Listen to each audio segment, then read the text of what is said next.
Karibu sana, karibu sana.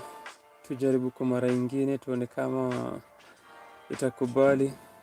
Nasema mara ingine because of masaibu tuliyopitia jana, courtesy of the very reliable and dependable ISP Zuku.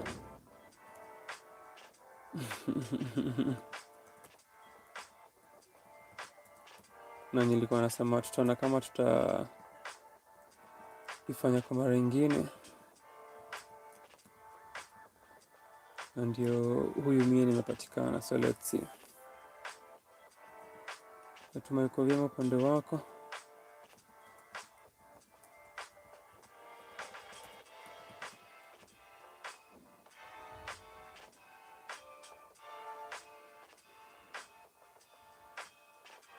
Kama kawaida, kama unaona hii video baadaye, jiulize ulikuwa wapi ikifanyika,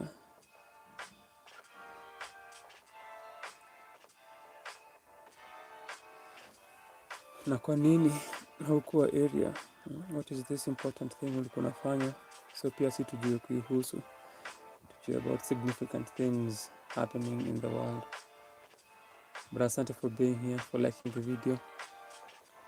Kama kuna words unajua cha kufanya. On this Saturday, 11th of July 2026,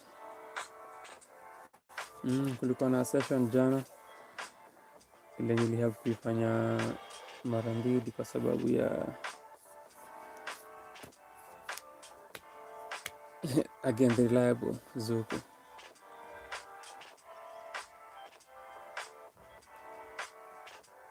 Soka uko area, acha comment, sema uko hapa. Na change settings kabla nianze kumitranslate ya chat.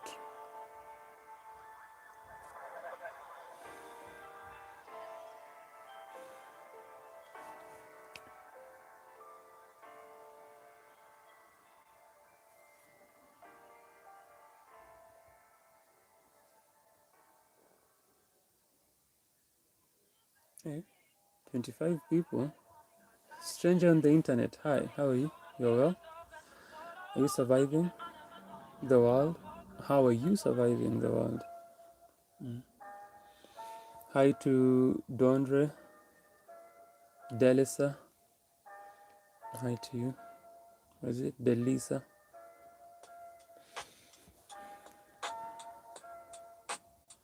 So again, toko hapa. Niambie kwenye comment section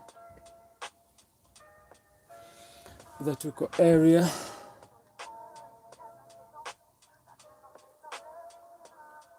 Kabla ni craft material. Ikuje ikiwa gregarious, evil-minded, sometimes nefarious. Energy vivacious. Legacy vicious. Kuisimamisha hapa, kuifanikisha. Hamna vingine, hamna wengine. Karibia ucheki namna hii skill set imekuwa ikisukwa, thought sieving hapa. Nimekuwa nikichungwa na ancestral forces. Wanajua ni special fortress ni hii hapa, tukipitia hizi internal warfare. Nikibadilisha hii software so rare. Hakuna fear, sitasema ati kuna place I won't go there. Tunaingia tukiwa fearless, tunaingia tukijiletea easy moments na fierceness. Vile inakuja, ka uko hapa niambie, unaeza karibia na unaeza ingia. Nikichangamka, cheki the entity vile anaifanyanga vividly. Karibia ndani tuende deeper. Hizo nimesema Mr. BBC. Mwenye una broadcast na kuambia hai, na cheki uko na focus. Umeapia walai mara ingine ya kuifanya twice ukifoka. Hazel ni aje, salamu zifike upande wako, uko wapi? Salamu to Hazel, Nera, Nyokabi. mwenye ako nami, mwenye ako ndani, akicheki the artist vile anaifanya bila kukuwa tacit, ametake turn kufanya bila kukuwa shy na reticent, yuko tacit kani art anaileta na veritas, anakuja na ukweli flani ngeli, basi anacheza nazo edicts hapa, anazibadilisha methali ndani kwa jedwali coming, utazipata si kitu proverbial vile inafanyika, nikiwapatia material ishamakinika, ishakubalika. Warming up. Hizo ukianza hivi utajinx hii story. Hivi ndio utajinx hii story. So, usikuwe surprised ikianza ku misbehave after sentiment yako, and their behaviors azifanyie replicating ataka today in a true way. Inaonekana that they are cooperating, hopefully naeza bank on this cause iko cooperative.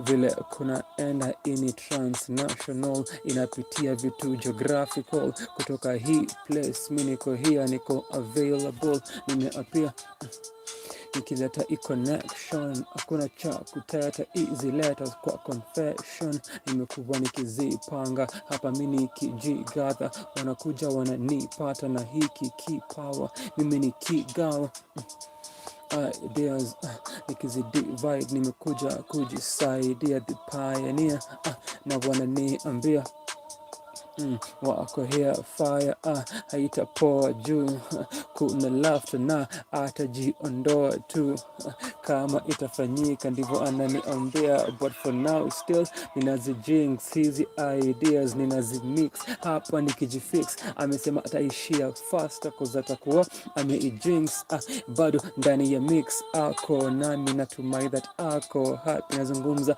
na nyokabi, uko upande gani? Kama hauko here ndio ninaulizia, karibia ingia ndani ya hii dunia kwenye vibes, tuna adisia something ineffable, something inapunguza vitu vikiwa miserable, vitu vikiwa despicable, wananiambia nini ingine wanataka, wakisha ingia wakinipatia hizi challenge kwa hizi stage na hizi phrase na zidi tu kuramage, anauliza did you manage kutumia few prompts kuwapatia new thoughts, nikiprove I'm a good force, sikutumia unaweza zirudia na unaeza nitupia pamoja na maneno pia, hapo tacheki jinsi nitazibring kwako, nikijifling hapo, wanasema the king castle yake ashai establish, of course hata vanish legacy, hatutatanish, tunajua place alianzia, aki hard work, even ndivyo alifanya, akiputin the work hard, vile alikuwa anafanya, akileta balance, kutumia stanza na balance, aki work man, amejikaza, akiapia wataipata old school kwa disc man, nikiwa here, nikiwabringia hizi idea, nikiwaflingia, nikiwatupia, kuifanya ikiwa clear na visensia, wako here.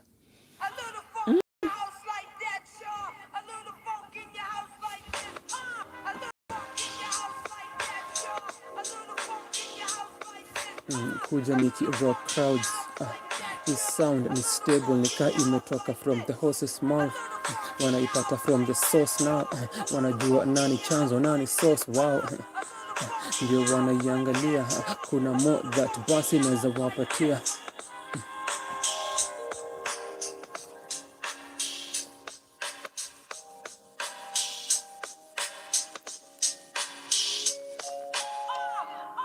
Maisha inaweza kusurprise, ukidhani uta feel alive, ukidhani utaenda high, ukidhani uko really naye na utaenda naye kukaribia vitu umekuwa ukitafuta, ukidhani ati kuna vile unajipata katika hali ulikuwa una wish for, whatever it is ulikuwa una think of.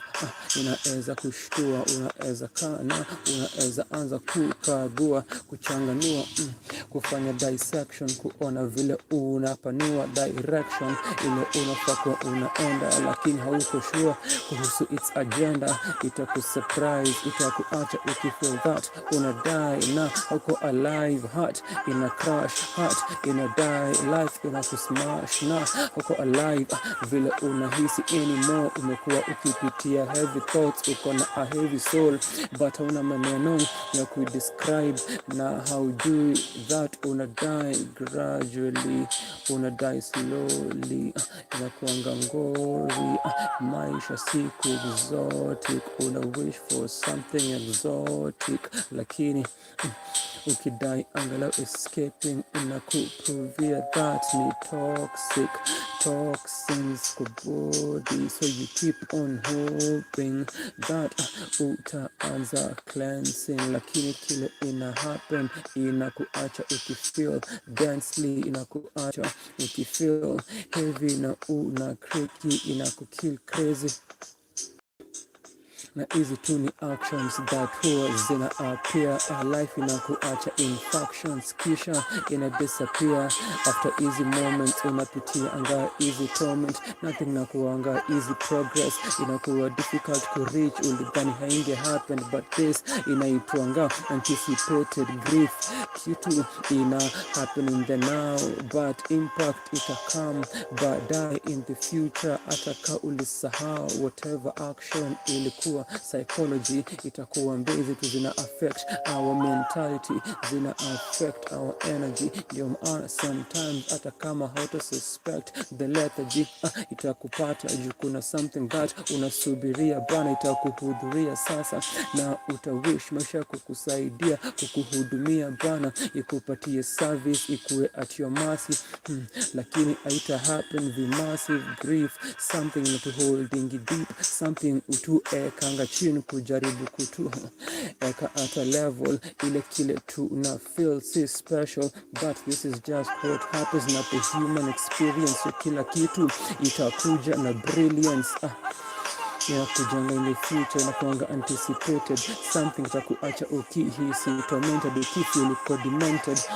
ukifeel kuna vile unasonga kwa on edge, kila dakika unatembea tu on easy ledges. Basi hii knowledge inakuja kuangalia easy moments zile utuacha in torment na process za bondage.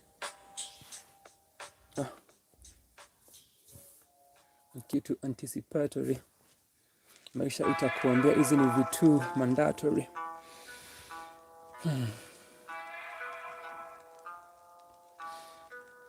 Asante sana tu hizo.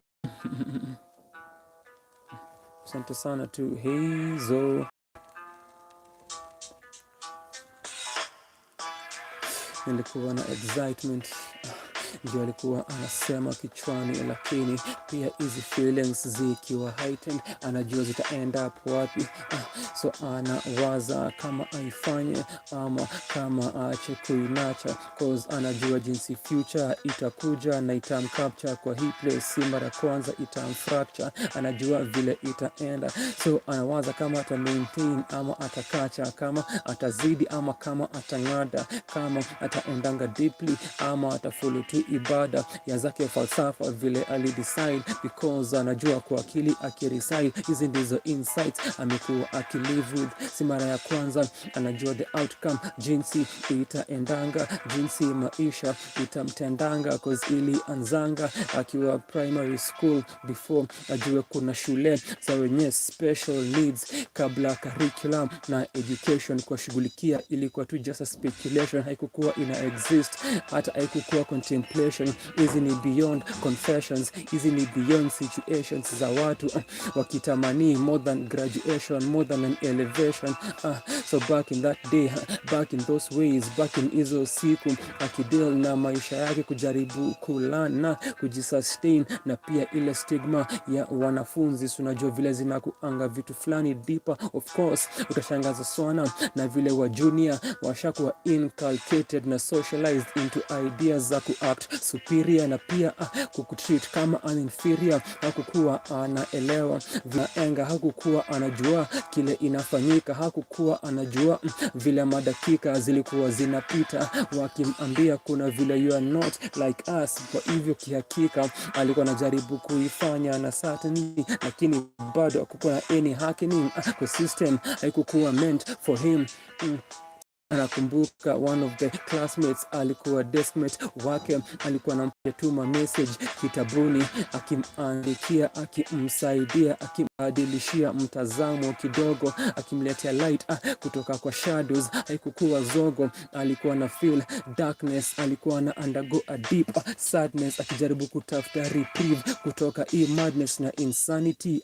Hii capacity alikuwa anakosa. Walimu walikuwa wanaambia wanafunzi mnafaa kuacha kumtocha. Alikuwa anajaribu kuangalia jinsi hali yake anaweza ibadilisha, lakini hakukuwa jabali. Foundation haikuonekana. Kila thing ilikuwa tricky, kila thing ilikuwa shifty, but huyu alikuwa the first love, the first one, the first girl. Mle alimpatia the first spark, na years later kwa class ya campus the same thing inafanyikanga, but anajua kuenda mbali because of disability yake ya kutosikia.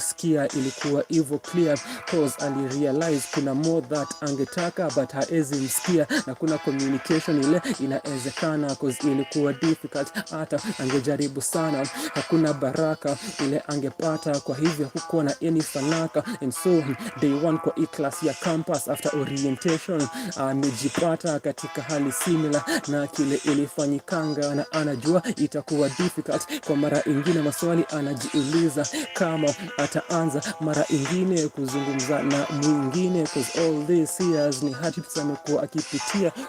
Amejipata places flani ugly, vitu vijakuwa na essence lovely, imekuwa kwake na ugumu, na sasa najaribu kuona kama ataskuma hii gurudumu. Na hapa siwezi feelings cause kuna dem amekaa kando yake na anakaa flowery dress pia yake iko na power in vile ana feel. Anamwangalia ako na maglasses na ana smile, anashangaa kama ita end up kama the previous life ile siku za primary. Sa anawaza kama ata approach ama atanyamaza, na finally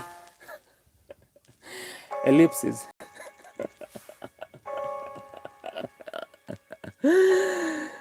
ellipses.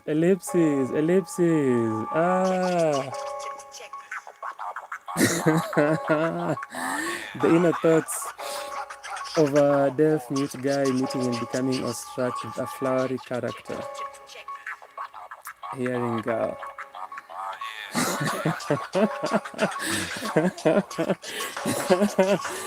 Even ndivyo kuna endanga ndani ya these functions zile tuko on, na leta disruption isisonge kaa hapo. Na kupatia methali isi kitu proverbial. Nikigo in hakuna kueka kichwa kwa sand.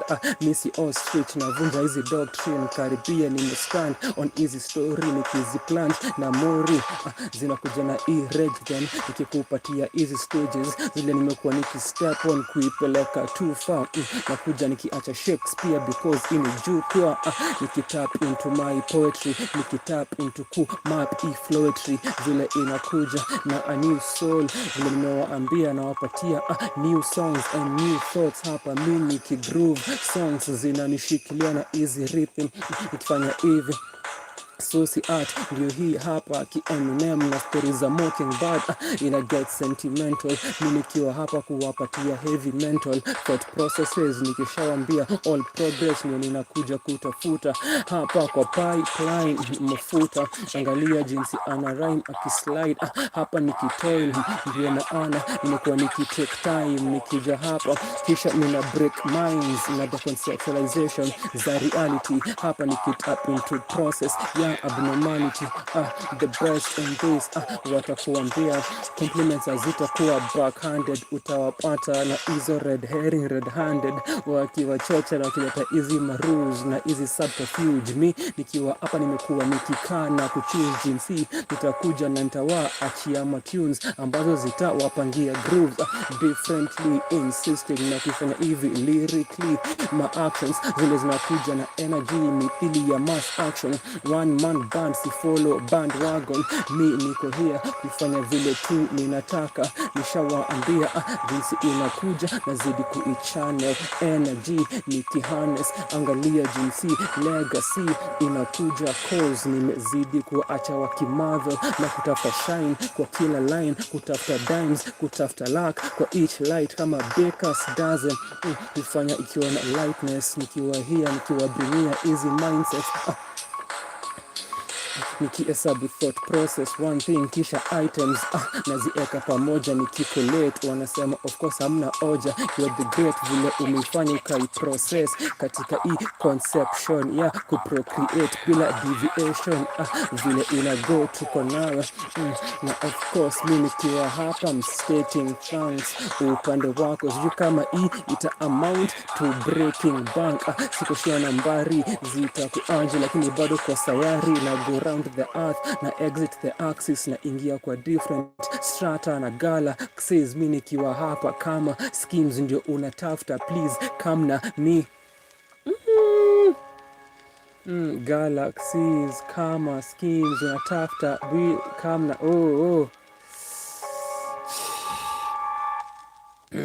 It's just different.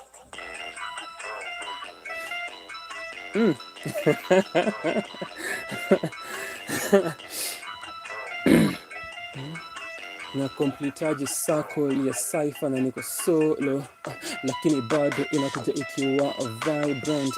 Tunakimbia tuna go the whole 9 yards. Nimejipanga, nimekuja na focus ya kuwapatia magic. Angalia jinsi ideas kwa traffic zinazidi kujam, nazidi kuzitrack. Hakunanga hapa, hakunanga jinsi za kusaku pia tukiandanga deeper, nikisolve hizi hiccups za mtandao. Karibia hapa kile unataka na kupatia chilling bila hata teacups. Ni wapi hatujafika, shakubalika nikitumia the mental appliance na wata process triumph, vile inakuwa difficult for them to understand. Utadhani yani rocket science process prior kile unafaa kufanya. Nikiappear mimi nikiwa here naifanya vi ferocious, nishawaambia audacity ni audacious, nikitap into boldness kufanya vi bodacious. Itabaki ume-underline ama pia unaeza i-italicize, ni kuonesha jinsi ninaifanyanga hivi. Nikizidi utadhani ina metastyle. Hizi ni terms biological, tap into easy rap psychological. Itabakiwa mistadi jinsi nina play my part, nikinyamazisha my angst. My part ni ku channel my rap, ndivyo inakuja hivi. In any other way haiwezekani. Itabaki tuna ambia waheshimiwa watupatie hizi kapa DM, kwa sababu in other ways wanatuacha tukuscape. Wakipata mkwanja, wakipata mahela, stories za allowance, ganji kila mahali wanapata, wanashikanga na the restaurant safa sana. Nothing kwenye meza bana, nothing wanameza hata words, wanazidi kuzitema faster wakitumai that watapunguza levels za kuhema sana. Angalia vile imekuja hapa bila special ama any special sana, na nina radiate images zinakuja na color, cheki easy gradient vile zina appear, vile kwako zinakufikia, and that's clear. Sasa ukiwa nami twaenda far kashmia, hata cash here si kile tuko nacho, neza bank on easy thoughts cashier, atakuambia that nisha adesea piga hisabati na takwimu, cheki jinsi ni wakati wa hii wazimu akifika. Ini healing tuna convalesce, angalia vile ina happen tukicoalesce, inakuja na unification, hakuna kuacquiesce. Kani stress na ipunguza, inakuja hivi sasa na guess. Nina marafiki sinina guess wenye wako here, nikitafuta legacy, furaha utaipata here. Angalia the ecstasy levels zinawashikilia. Shukran sana tu Hazel aliyekuwa nami hapa jana. Some moments ago during prompt yako Hazel, uliona internet ilifanya the thing, but I didn't want to stop. I noticed it. Na hizo points zile ili hang, I just had to keep going na nizidi with the story regardless of those parts that utahata because ina hang inge throw off the narrative.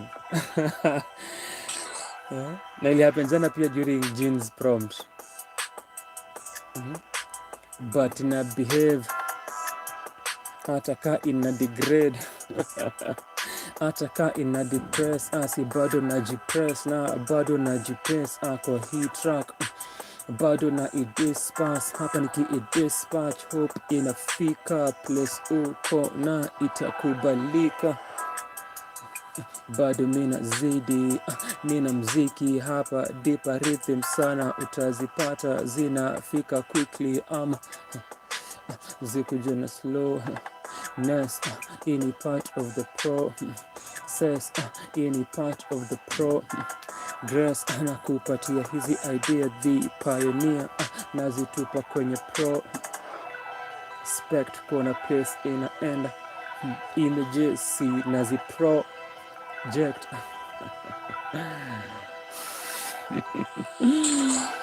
Underwater star unashine bioluminescence, unadai hiyo essence, ndio hiyo imekuja. Nikisolve hizi malady nikitumia mziki ka medicine, the remedy ndio hii natupatia healing, hiyo ni convalescing. Jinsi mi nimesema hapo awali, atasema ako na the aura, bila kufahamu techniques anakuanga nazo plethora. Hard to die tukiwa here, plethora of the processes ni anuai one after another.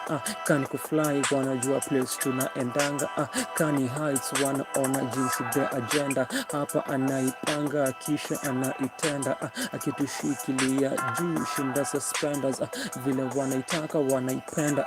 Mimi kani hapa na hizi letters nikifanya ikiwa better, solving my dilemmas, nikigo ingi na my vectors, ini mathematics, mimi kicraft magic. Saa basi mnaeza kujanga nami, kani art imekuja, kani hat naingia nikiitunga kutafuta luck. Wapi talisman ile itani help, wapi charm na wambia ingia hapa na utachiki jinsi kani art amekuwa akifanya. Kani rap wanajua itawakanganya techniques, na hizi devices vile anazitupa kwa mixture concoction kwa easy scripture. Angalia commotion ile amecost, ini healing ini tincture, angalia jinsi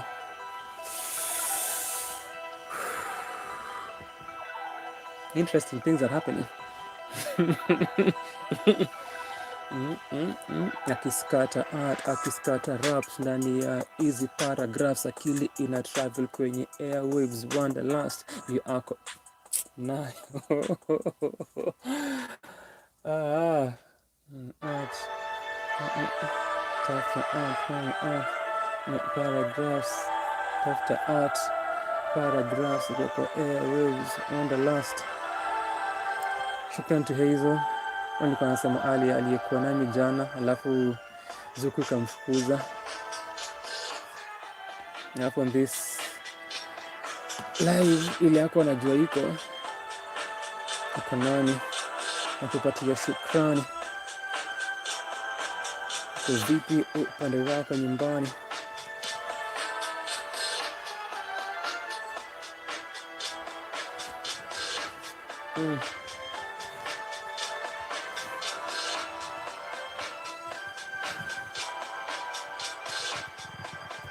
planting ideas na kuza hizi prophecy, nikiwa here sitaziuza ka commodities, nikipitia hizi odyssey, nikitia even things na hizi oddities, vyo akili inawaza, nikiwapatia nikienda masafa, walking hizi mile na hizi style through my fatafa.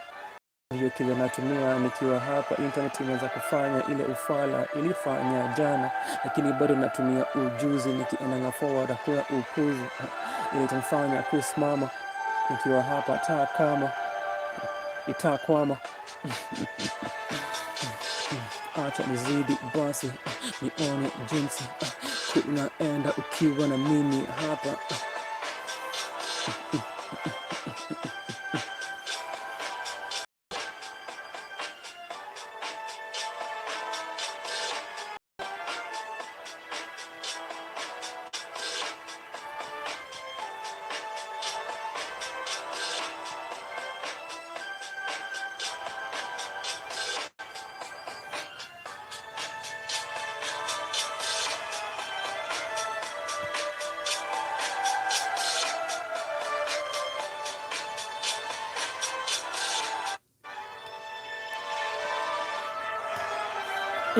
Shukrani sana for being here for this session on this Saturday.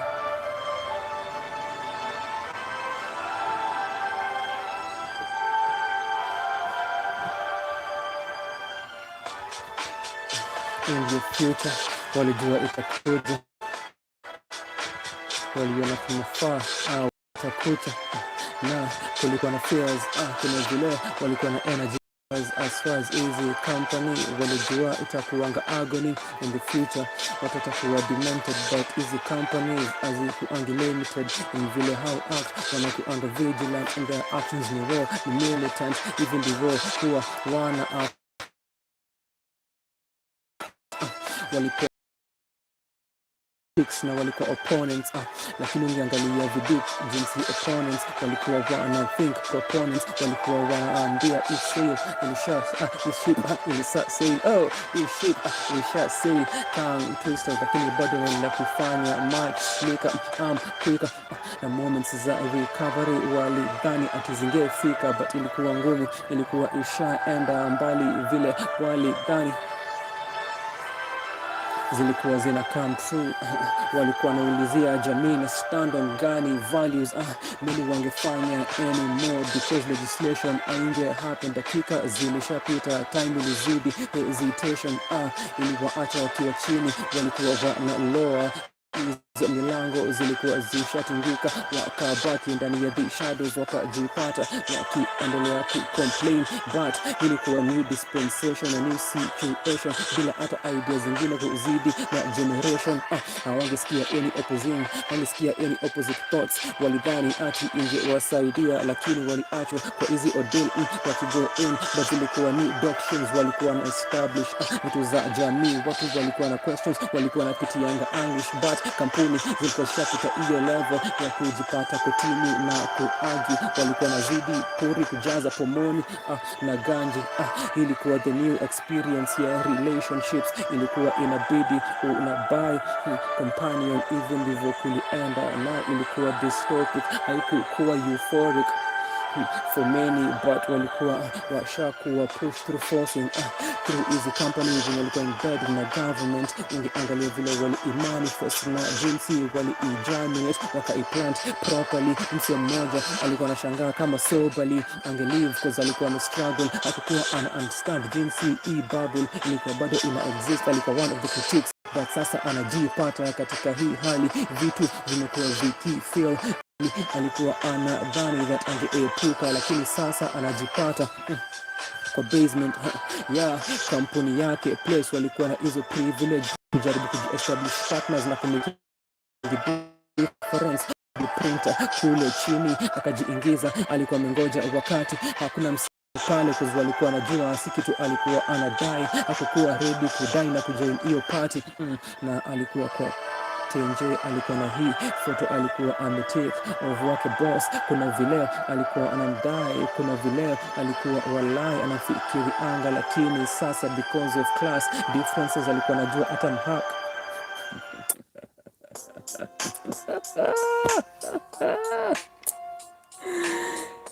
Hey, hiyo ship ilisha sail. Hey, hapo nilijitesa.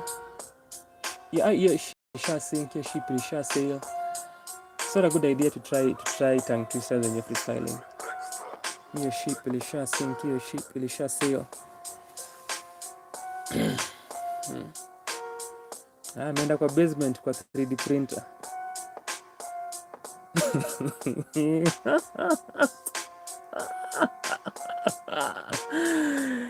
Crazy. Insane. Crazy. Yeah.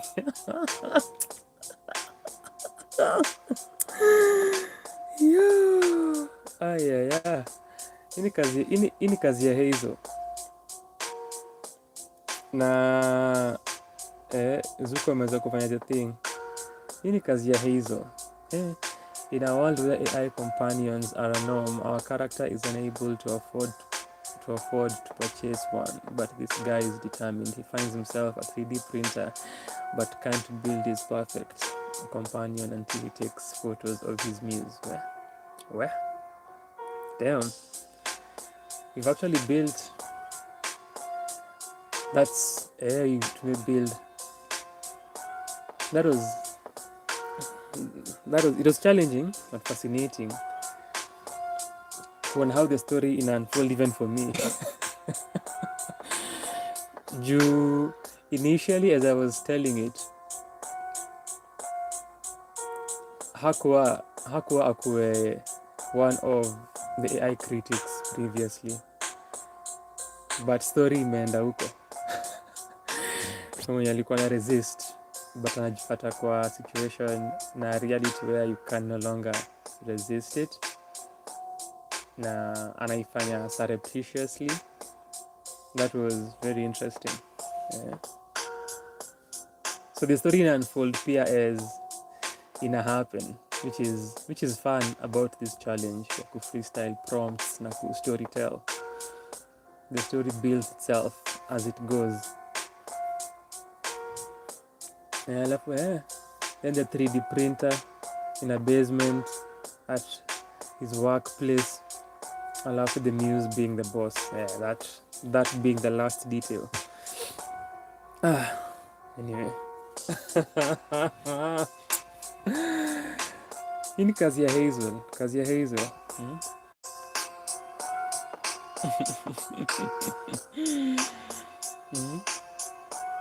Kazi ya Hazel, basi I'm able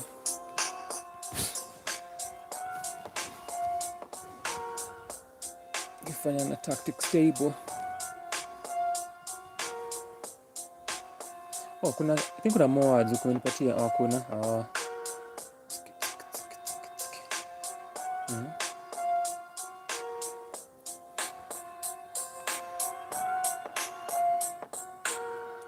kujaribu kukupa my truth. Hapa Hazel ndio my muse.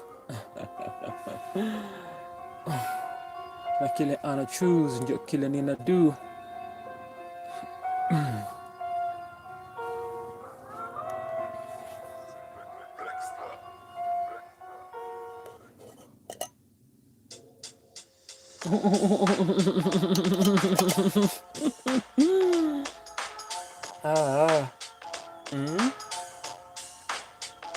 It was almost perfect in quotes. Minus the tongue twister bit. Almost perfect. But ilikuwa so interesting. Hata kuifikiria as I was building it. Okay. Where is this even going? And the fact, I think what I enjoy sana about imedevelop ni mimi kuiconnect to a period where kulikuwa na opposing factions before this becomes the reality, na kupea na your background reality, kuongeza nuance to baadaye na kuonesha hiyo conflict. So I think as a story ukiangalia the conflict points because as a freestyle regardless of the failure imekuwa na imekuwa na conflicts kadhaa. Conflict ya the era, kulikuwa na factions debating this AI thing, so that's the past, so ishafanyika.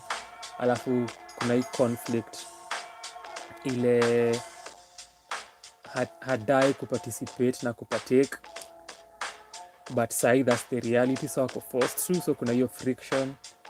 On top of that kuna friction that alikuwa one of the opponents, and then now kuifanya ana have kuenda basement time watu hawako kuifanya discreetly, another conflict. As far as conflict building, and then the muse is the boss. Yeah, that's a thing I can actually sit and write as a story. So thanks to Hazel, akona songwriting credits.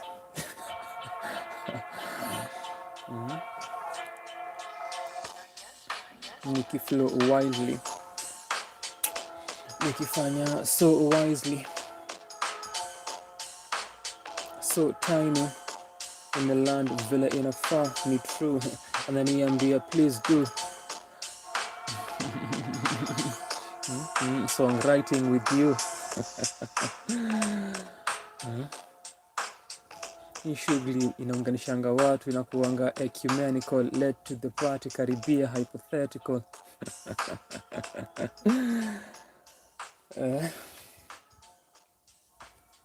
Shukran sana kwa kuungana nami kwa mara nyingine tangu 2 weeks ago. Natumai uko vyema upande wako. Hii siku ulikuwa kupatana na Hazel. Hazel ni a core part of this family here. Hazel meet hypothetical. Ali to join 2 weeks back. Tukiwa na Jack na K9. Hypothetical meet Hazel. Our lovely moderator who has been part of this for forever. Unajua nimekumbuka because I'll say this here, it's fine. Sunday sessions kuna times kuzifanya, but Sunday sessions zilianza 5 years ago. Crazy. So it's just hit me, hatukukuwa na session ya commemorate 5 years of Freestyle Friday. Fuck. What? Damn. Yo.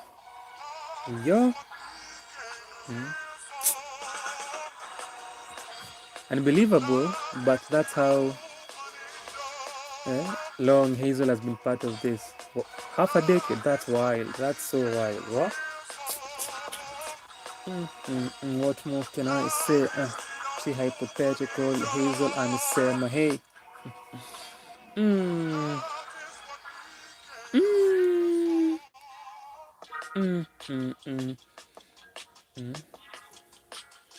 Imekuwa vibrant hii labor.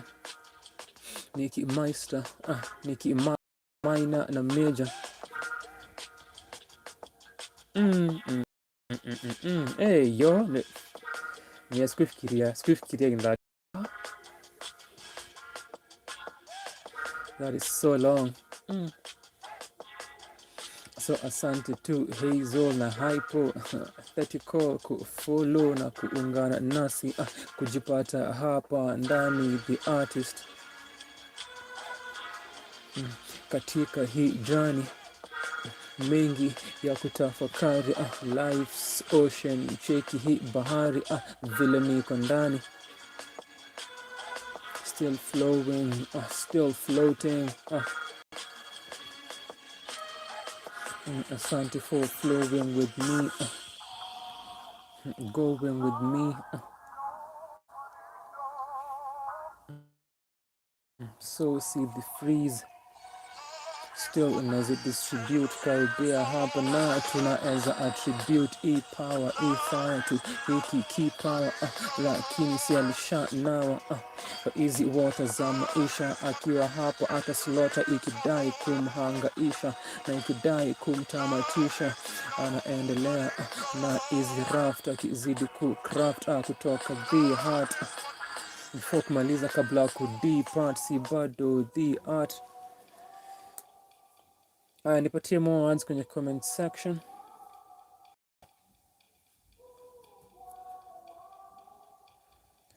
Which session is a wait for words? Which session that should have been? Damn.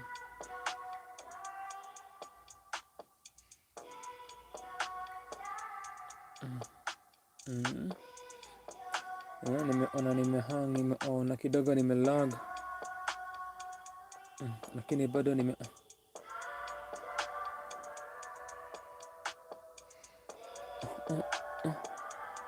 which one that would have been, which that would have been, and what could have been.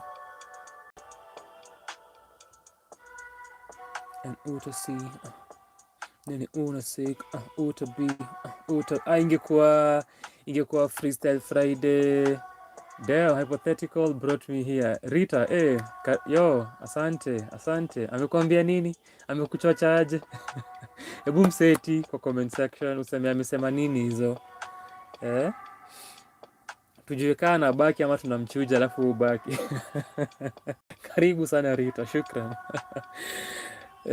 This is freestyling happening here live, so asante sana for joining hypothetical. Thank you for kutembeza injili.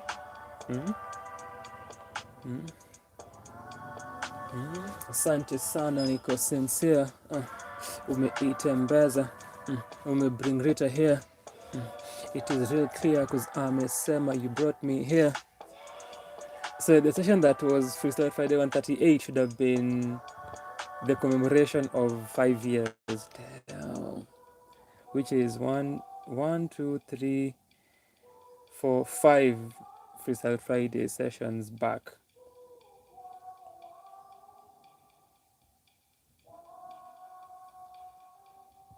Familia na grow ajachocha.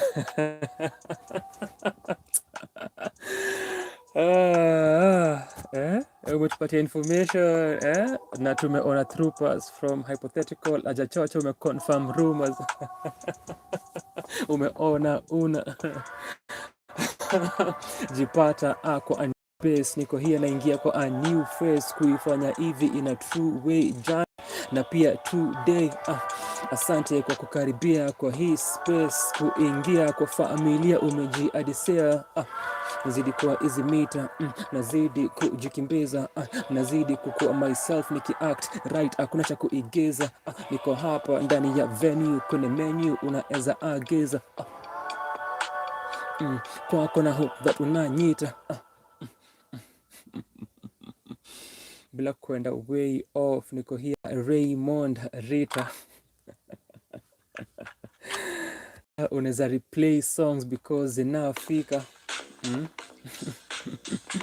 kuifanya ka day job, nikienda deep, sending myself kwa easy live, nikitumai that inaweza tumika katika yako life.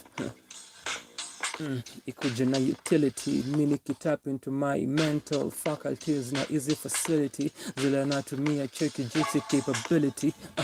Nina kusukumia karibia katika hii dunia, hivi ndivyo kunaenda hapa. Hizi ndizo agenda zile nimekuja kurenda bila kuziedit, na bado zinafika hizi edits nikiziri order. Ona jinsi this borders nimekuwa nikizi crash. Niko hapa mi katika easy class, nikijischool differently, channeling energy private, kiacademy.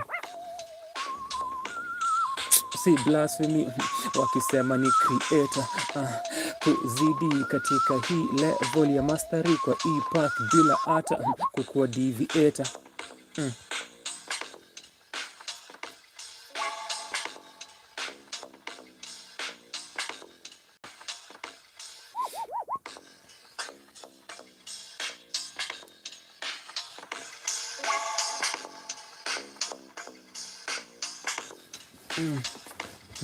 So apparently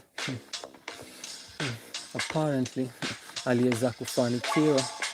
Apparently alifanikiwa hata kama kuna vile hakujikubali, kuna vile alifika point ya acceptance, akaamua hakuna any resistance, hata kama hakudai assistance. Na walai company zilikuwa na resistance, zilikuwa na persistence ya hii shughuli. Akasema ni sawa, nita keep it moving, akaendelea na the tunes ya the new reality. Hata kama truth ni that haikukuwa smooth, alidhani ni uncouth na barbaric, aliifanya because regardless, hata kama alikuwa determined angeenda mbali. Vita alikuwa anapigana alishashindwa, hizo siku zilishapita na alishashandwa mentally, psychologically. So chini ya e-basement with e3D print jinsi quicker aliifanya na shughuli akamaliza fish. Alikuwa na picha ya wake boss mwenye a few years alimemploy, alikuwa anamwangalia kwa corridors wakipitana views akienjoy. So kuna siku moja walikuwa summoned kwa ofisi, alijua ingekuwa really tricky, lakini alijipanga na surreptitiously really quickly akapata snap teketeke. Hiyo ndio alitumia kuprint companion wake. Kuna vile alikuwa anamwangalia akimtamania, hivi ndivyo alijipanga, hivi ndivyo alifanya na akaichronicle. Hakujua ingekuwa possible, na sasa magizani usiku chumbani akiingia reality yake huwa ina blur lines, blood lines. Ajui nini ina happen, ajui kama reality ama iko kwa blood line anatafuta. So kila usiku kuna demons that zinamhunt, but apart from zake thoughts ni something specific. Kila time akiingia nyumbani, chumbani tu ndani akiwa, reality yake inayumba, vitu vinaenda vile hakudhania. Anajiulizia nini ina happen. Kuna something that inamhunt each time kwenye mirror akijiangalia. Kuna another person anacheki na anaka hellish because akona horns kichwani. Anajiuliza nini hii na mhunt, ni nani na mtont kiplani, but inafanyikanga often. Kuna maswali anajiuliza, hata night ni sleepless, si ako depressed. Anajipata kwa pool ya life akiwa deep, ajui kama ita depend na vitu amekuwa akiwaza, vitu amekuwa akifanya, ama hizi simulation za hizi technological systems artificial. Ajui kile inafanyika, anadhani ini beyond the physical, kumbe hajui huyu ni ule character ama ule person within yeye mwenye haku believe in AI. Na sasa anakuja kumpatia truth na kumwambia, mbona wewe ulichoose kubadilika na kufanya vitu huku kuwa unataka, na sasa ndio maana unahanga ika.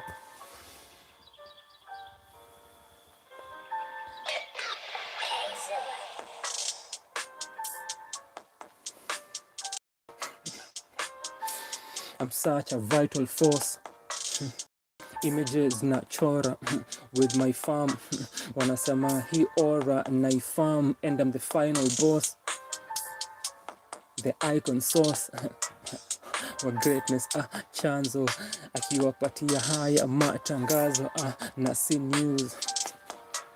Jinsi hizi views imekuja path nilichoose, kile mimi nilido ni kufollow art na kufanya vitu artful. Nikifollow art bila kufanya vitu hurtful, bila kufanya despiteful, atakaa atakuwa left behind, bado anaifanya rightful. Hivi ndivyo zinakuja, hivi ndivyo anazideliver. Nikiwa here anatumia ulimi ka quiver, akiwa acha wakishangaa na wakiulizanga ni aje anaifanya hivi, anaifanya like this. Checky time ming jinsi right ming inafaa ni kanga laws defy inflows defy ning hapa describing issue bila hata vilify.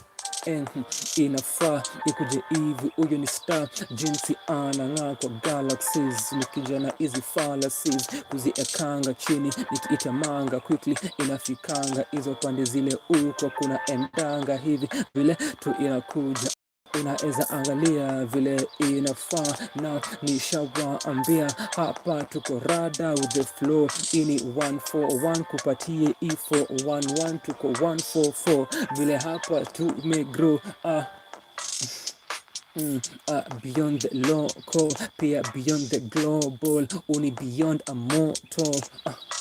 Kaha wako hapa sinifomo, ile wanahisi kuna energy kutoka mdomo, ile anaibring mimi nikiwa here ninajifling kwenye the field, aniki master pitch. Nishawambia kama unatafuta schemes unaeza zipata quick, basi unaeza kaa na mi nikuonyesha master, nikuonyesha jinsi alchemy nimekuwa nikiturn trash to gold, kani art na unfold ukiwa here kuifanyanga bold. Nishawambia inakuanga cold frozen nikiifanya often kuja uone reality nikiifanya differently na kuideliver insistently. Inakufikia channeling hii energy jinsi akili inafanyanga traveling na kuachanga mimi modeling.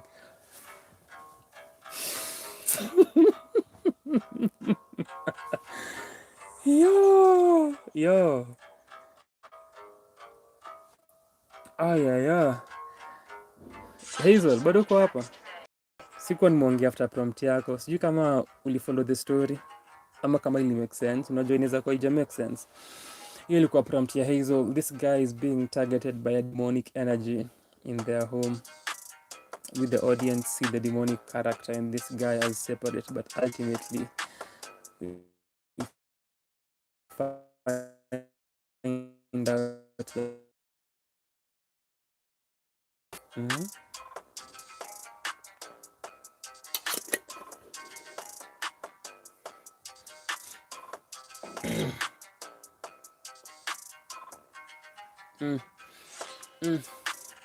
unaiona hivi iko R-rated tukiwa anti the usual, tukiwa na riri rated anti si exaggerated. That guy anakuangana punchlines, itabaki umesubscribe. Ni wakati wa kugo, ni crunch time. Kama ni easy flow na ziplant mind yake, kuna vile ina work in a way that ina grow cause ni agile. Material inakuanga ethereal, hata kama itaishia na ita disappear ni ephemeral. Bado si ako here, ashatokea, kuna vile haezi potea. Niko hapa images nikiwachorea, ni maana na appear from messages na jibongea, ili ni sura hapa utamkuta jinsi anakukaribisha hapa, nikijiwakilisha ujumbe nikiwasilisha, representing kile nafanya kasi taki basi hakuna replicating easy numbers I'm decimating. Niko here regenerating any growth niki replenish, ataka nita diminish bado ni chezi kama ni easy tenzi nda ni ya beti na kuanga crazy na jinsi nakuja itakuwa amplified, wanajua place to and itakuwa upgraded wakiwa nami wanaona jinsi wako fascinated artistically, imekuwa pia emotionally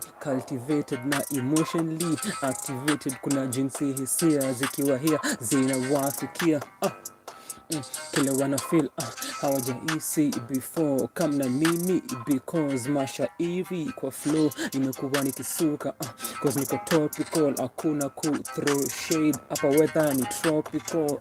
Tuko rada ndani ya easy agenda, easy nyanja watasema tulipenda conquering hadi zile tribes pande coastal miji kenda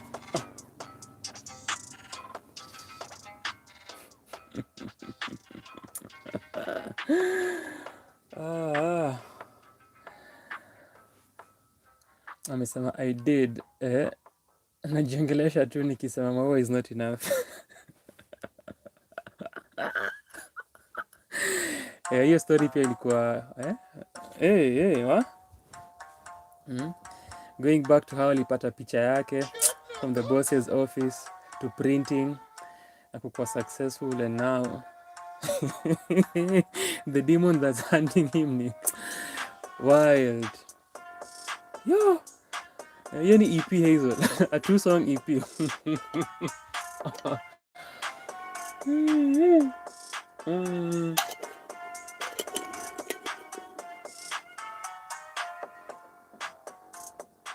Tropical, with throw shade, weather ni tropical.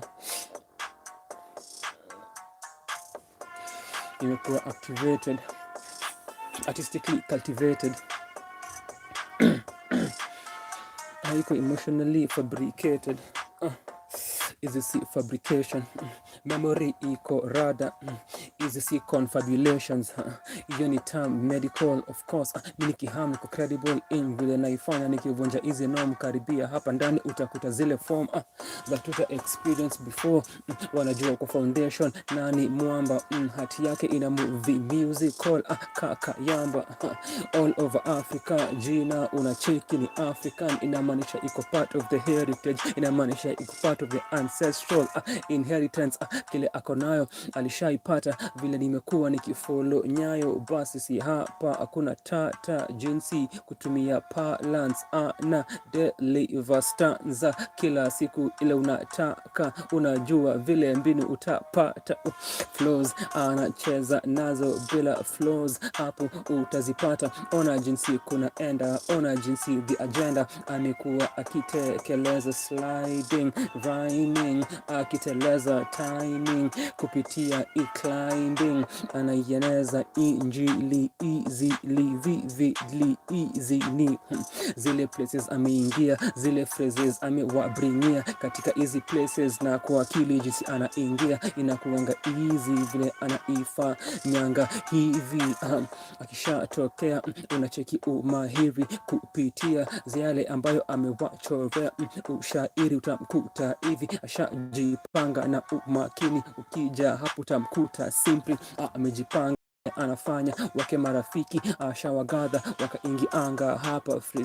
He's been wilding in the meanwhile me nimekuwa nikimata taskani tutaipata kani staff amekuwa akishughulikia, anaifanya na weledi. Hizi ni ideas tongue lashing cheki jinsi mjeledi amekuwa akiitumia, ni ya mental image anaipaint, ini a special difference ile anazidi kuskate. Ona vile ni quaint, hii jina ilikuwa here before, nimeiona kwa mara ingine, ni laughter na ni thumbs down na anga hapa can cloud tunatafuta na iseti kwenye background, and I'm sure that route nimezidi kuitake.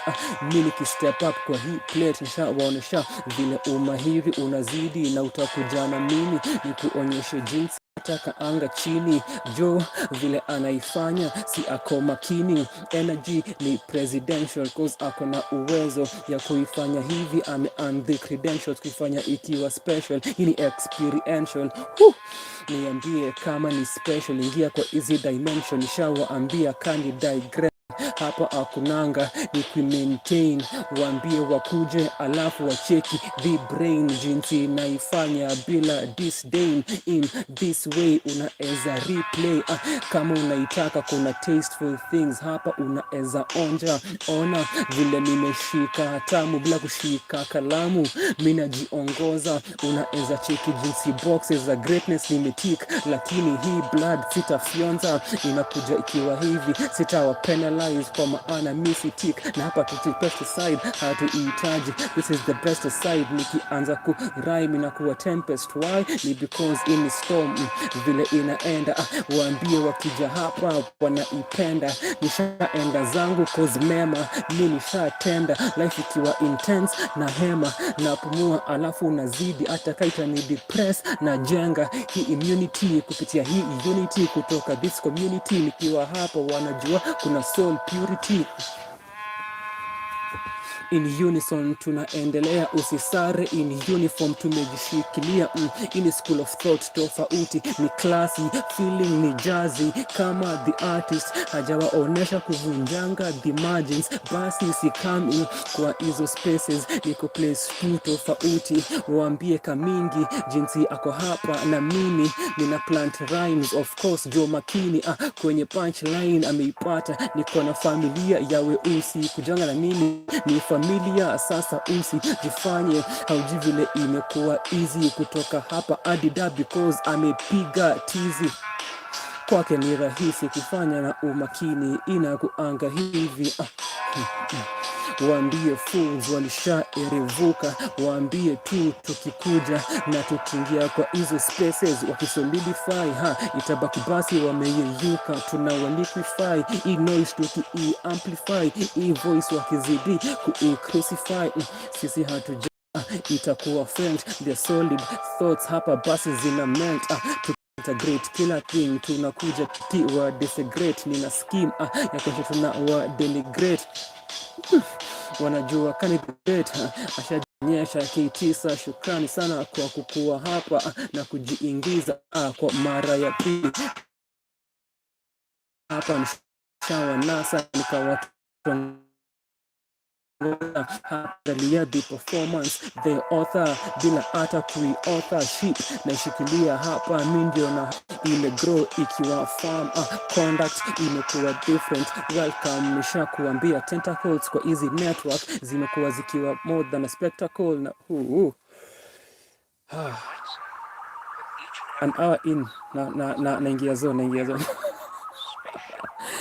Shukran sana to K9, shukran sana to Hazel, ame hold down kwa hii session mbaya sana. Shukran sana to Rita Riri as ni mwana hapa. Shukran sana to Hypothetical, ameongeza someone to the family. Shukran sana Hypothetical, sana.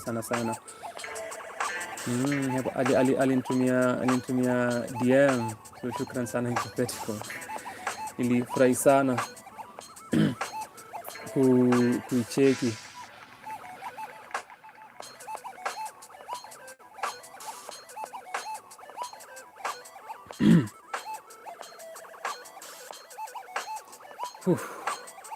Jana ni hold down. Aliuliza kama ulikuwa hapa Hazel.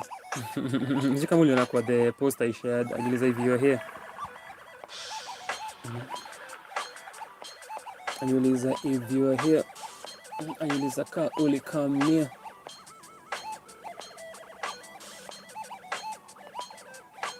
K9, before kuja nilikuwa nasema vile atuku mark 5 years of Freestyle Friday a few sessions back, and how I've just realized that during this session.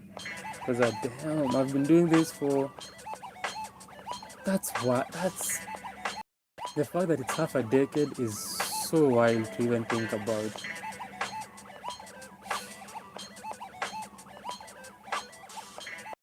More words tumalize hii session.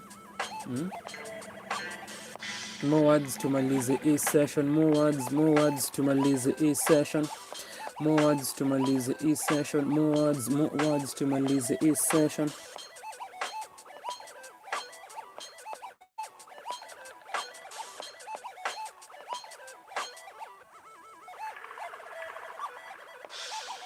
Yeah, at least leo or may behave.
Shukran sana. K9 ndio huyu mimi, kitu ndio huyo Hazel hapo, mnaweza chapiana.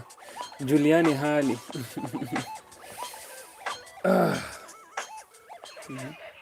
Juliani hali. Vile amekuwa kupiga mathematics, kuangalia my vectors, word na ibadilisha nikikava area my hectares. Angalia my acres, punchlines zina land. Unaweza survey, unaweza angalia jinsi mimi nimesustain, nikaji alert. Angalia plot, hectare, acre, land, survey, plot, alert. That's a lot. Yani hivi kwani hujajua hii ni kama kawa. Nimekuja tu kusqueeze ada cause hii ni itikadi. Nikizidi milking, nikizidi giving. Watu kila wanataka waambie tunaenda mbali na hii shughuli hapa. Hopefully kile unasaka unapata na kucapture. Ona jinsi image inakuwa clear. Ninaweza kuambia you know well vile nimekuwa nikijipropel. Itabaki ita laureate wale watu wa Nobel kwa sababu the way that nime progress. Nikiwapatia hizi thoughts za ku rewire, itabaki me study novel vile nimeiandika nika play right in a way that's dramatic. Bado mimi na display rhymes niki replay light kutoka my wisdom, kutoka hizi thoughts hapa hivi nikiwapatia windows into kile ninadhani vile ninafanya kila thing hapa mimi kikaa. Haya maswala moja after another nikitumianga nafsi, situmii karatasi. Ini covenant words nikiaka, wanajua ini kanda rasi between you nami, kuifanya even nikiwa sober si kiyunasi. Nikicombine mathematics, historia, rapping na sayansi. Ini scientific kujanga na mimi nikifanya my thinking vile ina happen na walive high ni something psychedelic. Niki scatter beti all over easy places. Nikishawambia Golgotha na easy cages, cause tunageuza city of skulls. Gigi we know that mimi nikiconduct is symphony inakuja hivi na ka darkness na wolves nikihowl, nikitumia voice kujichannel. Itabaki food for thought kwenye bowl. Nimekupatia inatoka from the bowl. Nikichannel easy vowels na easy consonant slant. Rhyming never mark timing nikiwa dominant. Hakuna cha kukua hesitant vile inakuja na techniques various.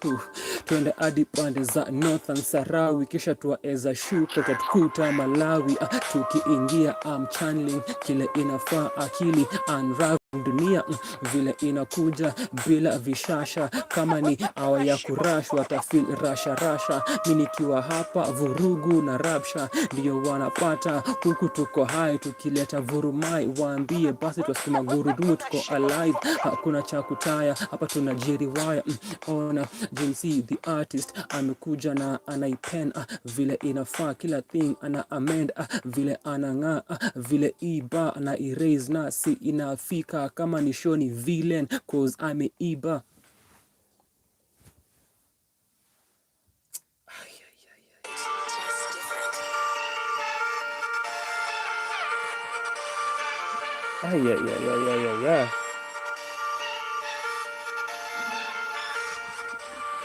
Nafaa kuna na emojis kwa comment section because what? Bowl, food for thought, bowl, vowels, slant rhyming, man.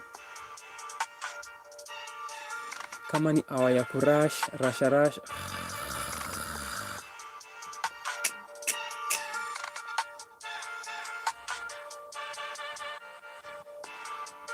No salt, hakuna dhuluma. You know the thoughts hazina hujuma. Na kuanga hivi each wiki adisia ladha iliki.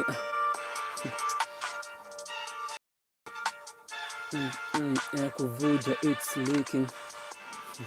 Akiitunga it's reaching kwa watu wake. Nakupa hii feeling utakuta hii meaning.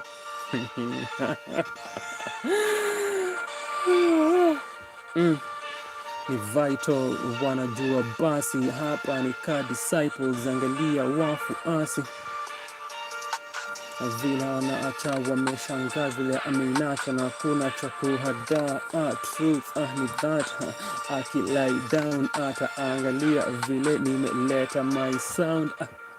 Nikijua place naenda once again another time ya kucheza hapo jinsi nime rhyme nikanena something kutoka thought process kufanya hivi hiyo potent idea kutoka akili, nikiwa hapa nikikariri kubadili place naenda vikamili to completion, indo mwisho hadi mwisho kuifanya bila prohibition, indo vision. Hakuna barriers, mi kuna place naelekea, basi kwa hii seat nimekalia, nikispit na carry up spirit uplifting, I'm giving that healing, that feeling, ila unatafuta mi nikiwa here wanajua, life ikiwa shubiri wanapata halua, inakuangashua amna impurity, inakuangapiwa sasa watakagua, that tuko rada tuko oblivious, silent kabi kwa obvious, lakini energy inakujanga hivi na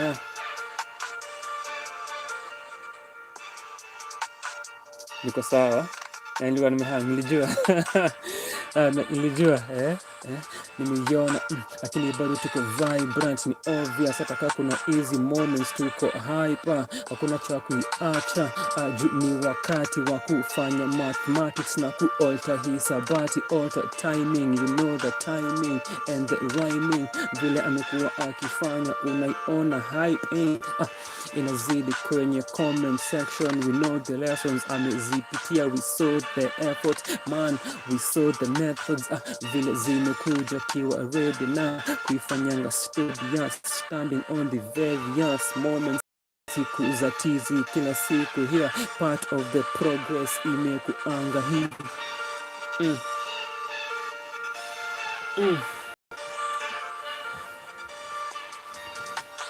mpate kwenye war, kwenye battlefield, vitu vikiwa go kama Halloween, vitu vikiwa scary, bado anaifanya bila kujali, hata vikiwa tricky, anatafuta faraja kupitia moments za dhiki.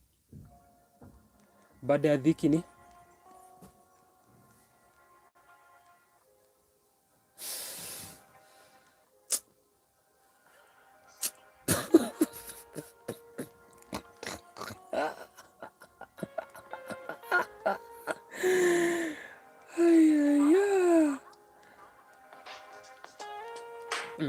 kuleta haya matumaini ifikie wafuasi na waumini.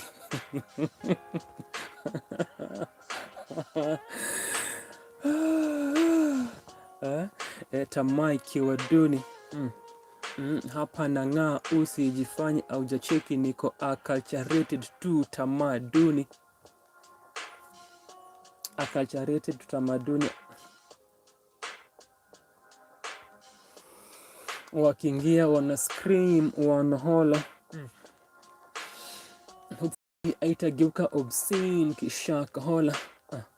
Hii ni culture friend, hapa tuna inacha skill set, tafuta vile utaona hii unification vile ili happen. Hakuna kujicross the wrong way, hautapata any crucifixion, truly mission imekuja na purity.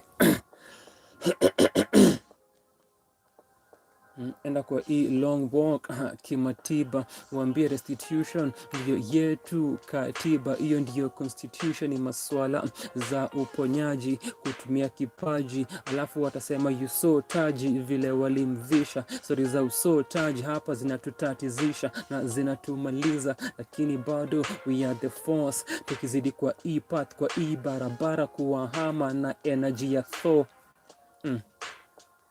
snapping, alafu wana vamos snapping, utadhani ya Thanos, ona jinsi hii galaxy na waacha wakimarvel, na si something comical vile channel wanajua ni possible, vile inakujanga hivi, waambie inakuanga mziki ile tunaleta inafikia halaiki, umati ikifikia watu, kama ni vibes hizo pande zingine hupati, hapa taste inakaka umami. ananawiri. Hiyo ndiyo habari. News haijaanza leo kutravel, cheki jinsi safari amekuwa on na the journey, ameendelea kujani, ako hapa bila utani, ona vile ameifanya sasa hivi, wanajua ni nini ako pia. Kila siku yuko semi available, hakuna ku half ass, pia no half stepping, akiwa Kane iko na energy ya the big ule artist, hakuna cha ati, semi permeable membrane, akiingia ni to completion, yeye anapita na hizi essays, hii ndio mission, ileta mara ingine, kani artist mwenye anaifanyanga hivi, kani hizi margins, akiingianga quickly, kuona jinsi anapita kila mahali hapa, wanaanza kumita cause huyu msani amejipanga hapa, ashawagadha. Kani authors wanaweza bank on standing orders, hamta yo, that's crazy. Kani authors bank on standing orders. Thank you to Hazel. Nimejaribu ba si semi available, hakuna ku half, ningeikata but nikadai ku extend, hakuna ku half ass, no half stepping, nikiwa Kane ni big ka yule rapper, si semi permeable, but that's a reference to Big Daddy Kane, no half stepping. So no half assing, no half stepping, nikiwa Kane ni big. It's wordplay kuifanya in a mad way.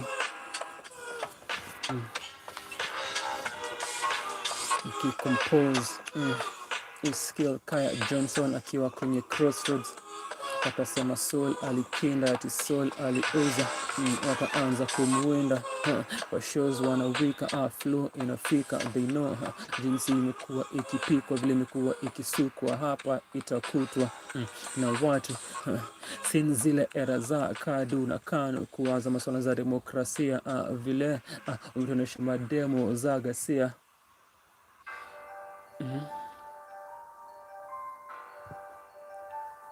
Democracy ama fela liwambia ni democracy.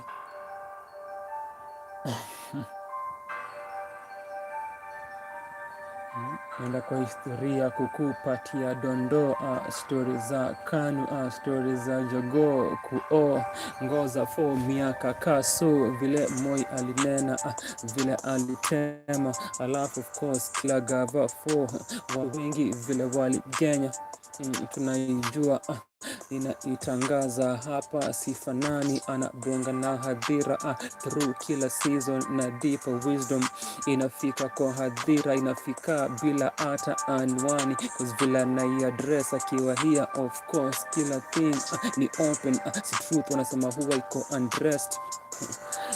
Such a beautiful reference, watasema imekuja musical sentence, vile umeisuka ukabadilisha hiyo thought process, lazima itago kote, lazima wataino vote, inakuanga hivi huku, right?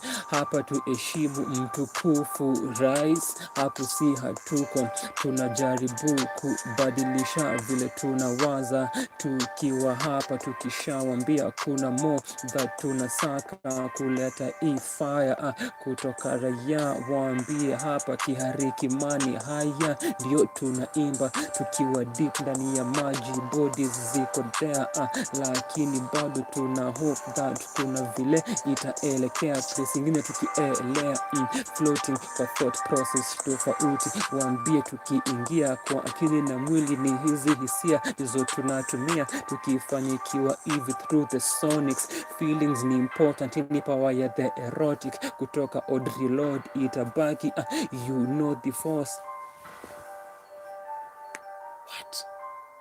What wild. while hakuna kupoteza idhaa. Hizi product tunazikuza ka bidhaa, tunaziuza kanista. Alishafika hapa kuifanya ikiwa sinista, kujiongoza na mawazo kwa kabineti za akili. Ye ndiye the minister, kuifanya na energy flani permanent. Nikitap into the firmament, akili nikitumia, angalia jinsi armament. Ni easy weaponry, hizi ndizo ordinance, sisi tukibadili ordinance. Ni sheria kuifanyanga evil unlawful, inaingia kwao na hofu. Utapata manufaa hapa, wanaingia kwa court kukarufaa na kuda kubadilisha verdicts, lakini court utaambiwa vile hapa mi isana nimeikot. It's hand ilishakuwa court, so hakuna vile hii truth itakuwa bot.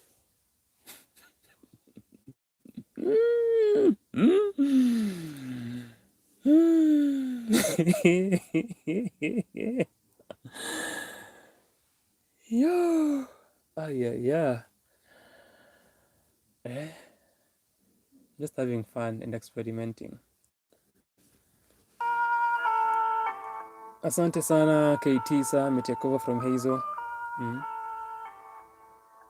Shukran sana. Hata wenye ulishikia ndenga K9, naona kuna points wame misbehave. Nikaita baki umewashikia ndenga tena because ikawa wanacheza si mara ya kwanza. Wako na various ways za kuifanya, wajui huku tuko hai, itabaki tumekosa vurumai. Akandi kile wanataka, kama ni vurugu itabaki tumewapata kutoka huku kujipatanga kwa easy offices za zuku. Agenda ni kufanya kile ninapenda, na upande wako natumai unasikiza. Temperature zina rise na sea fever, opportunities zata zikiwa a sliver. Bado tunatafuta golden thought process, kushika silver plata. Haina nada lakini bado si tuko hapa.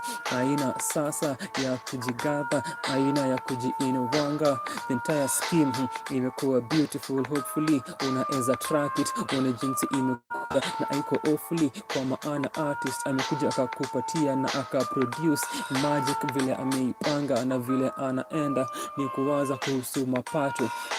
Hapa hakuna kuteka break, hata iwe sabato, siku ya 6 ama ya 7 ama ya kwanza ya wiki, haijanishangi. Hapa namna tofauti, namna zinakuanga frisky games ani risky, zile anacheza hii kazi itaacha the rest wakiwa chini. Unakona uduanzi watahisi si manzi morning, vile naifanya bila sorry, iwe magizani au morning. Hapa wataanza phoning, ona jinsi hizi verses zinakuja sijazi phoning. Imekuwa mimi kitokea promoting hizi thought process, of course nina go in nikibadilisha hizi doctrine. Jinsi nimekuwa nikifanya sovereign thinking ni independent, basi wananiambia si toxic. Jinsi unaideliver na hizi lirikali, bado uko hapa na kuna jinsi pia ukaifanya hivi, basi nini kwani hawacheki from kile umekuwa ukifanya.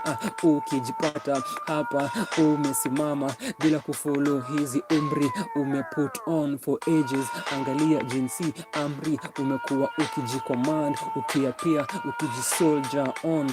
Wanajua tuko pamoja, songs zinakuja mi hapa bila kuziauthor, soul zinaona zinakuwa written kwa zao moyo. Hizi inscription kutoka tu mdomo with the precision ya easy description, bila taki komo period inabadilika kuwa put kwa easy commas. Ni hivyo nikitap into kile ninawaza, alafu the material inawafikia kwa masikio, waambie vile wana listen. Hapa wakiingia washam krisen.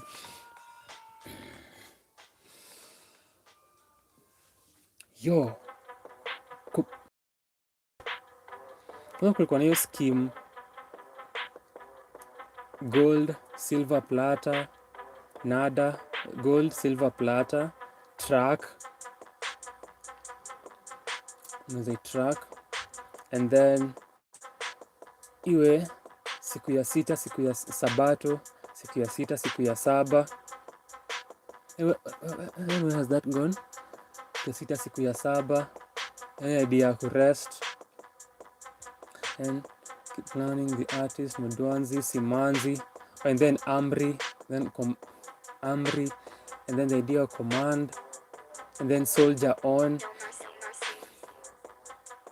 or putting on for ages, Umri. Wow, wow, wow, wow, wow, wow. Hey, hey, hey, hey, hey, hey.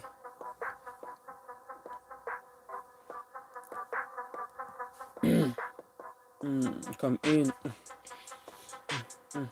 Legacy inajulikana kwa ni msanii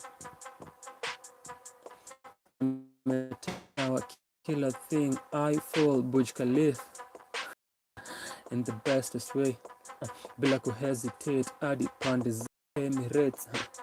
Hii room ndio stadium, nikiingia kwa hii ndio podium.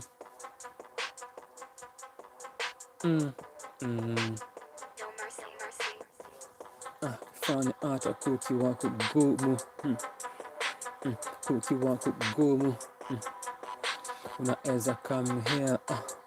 Samia hana hata suluhu za kuwapatia nchi jirani kuwa mada hadharani.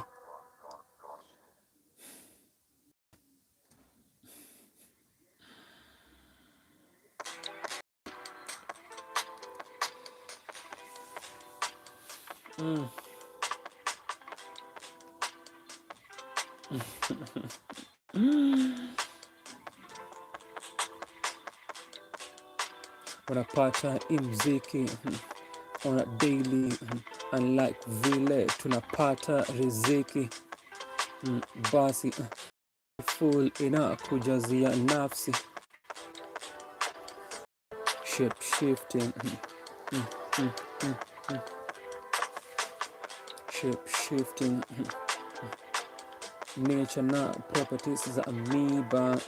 Hapa not lying, wanajua nani simba katika concrete jungle na tuta 4 feet bado hadi tumalize, still going hadi hope zi turn into moshi. Tuko here still hoping, still smoking on our own supply, still growing, e-light still glowing, e-plight still knowing, e-time still knowing.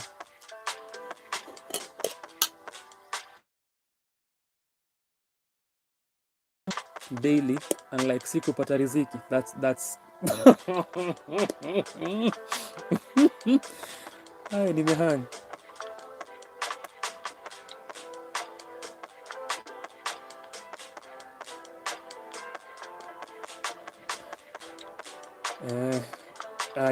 Kisa hatu wenye umewasho umewasho ikiwa kinene wanaanza ku misbehave.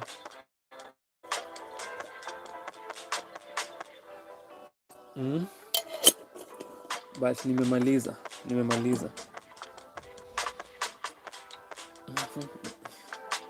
Basi kitu soulful inakujazia nafsi. Not lion, nani simba.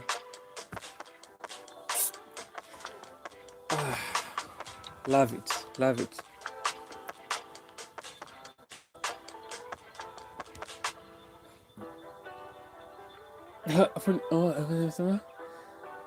Coming,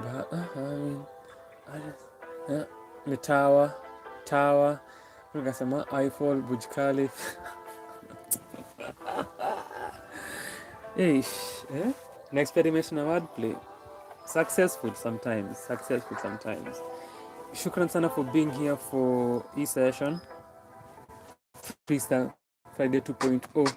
Jana tukifanya 2.0 because watu wenye K9 ameapproach leo hakuwa approach jana, so wakaribu session G na Hazel wakazidi, nikabaki na K9 for the second session that nili have ku restart na ku redo. So leo ni kama after shughuli alienda aka Hazel, kuna Q&A ama is there? I'm the one who can put a quiz Because where you can just ask a question as a comment. Let's see. Stickers, choose sticker. Let me see Hazel, ngoja. Kuna Q&A sticker here. Sijui itafanya nini, but let's just see. But this is me asking the audience. Ask a question. Answers will appear as chat messages. Acha to try kuitumia nione. Let's see what happens if I use it. Tuone actually. Haya, sawa. Acha niandike. Uliza swali. Tuone how it appears. Uliza swali. Done. Start Q&A. Let's see how it appears for chat. Sijui how that looks like on. Sijui kama inaonekana.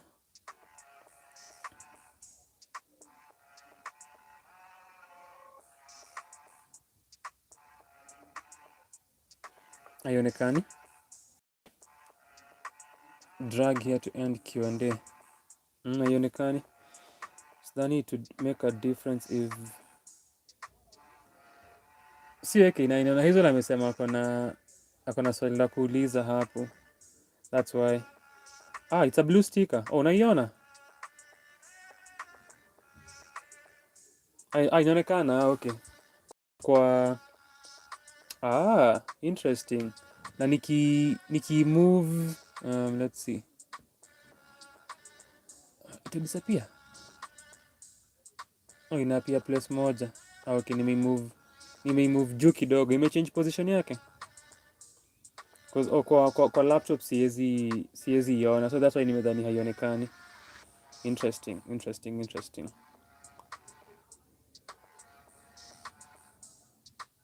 Sasa ni end ipo.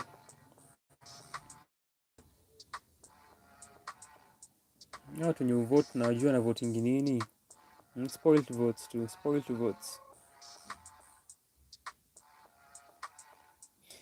Because hizo amesema sometimes I miss Insta's section. But anyways, I will need to ask. Hebu jaribu kutumia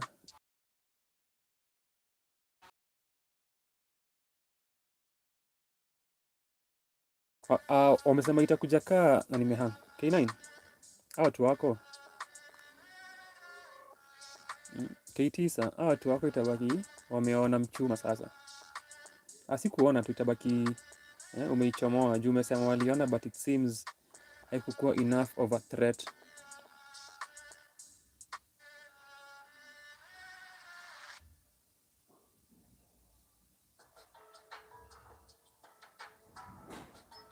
Wameweza kumisbehave. So K9 kazi kwako.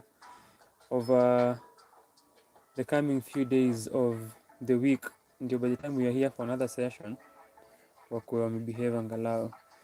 Acha nione kama Hazel atatumia hiyo stick, alafu nione how it appears.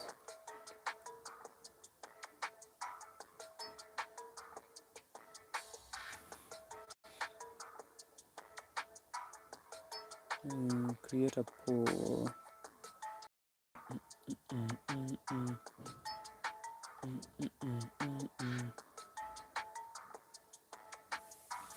As Hazel asks swali lake, asante sana for joining another session at 2.0.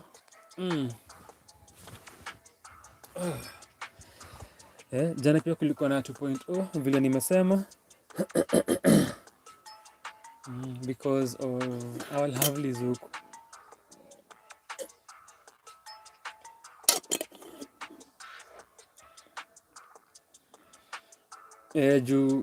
Niambia no, it's fine about the thing appearing as a comment juu as nilikuwa naitumia, wameniambia msaki jibu itapia tu as a comment.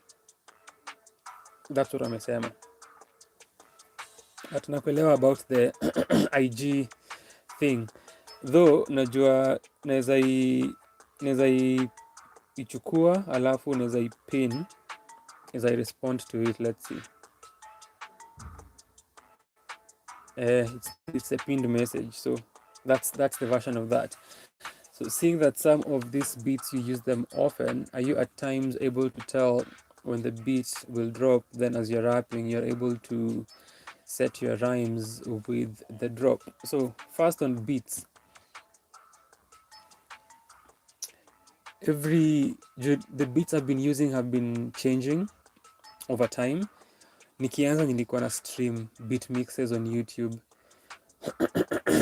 then sikumbuki exactly at what point I changed, but nilianza ku download beats instead of kuzistream as I am streaming.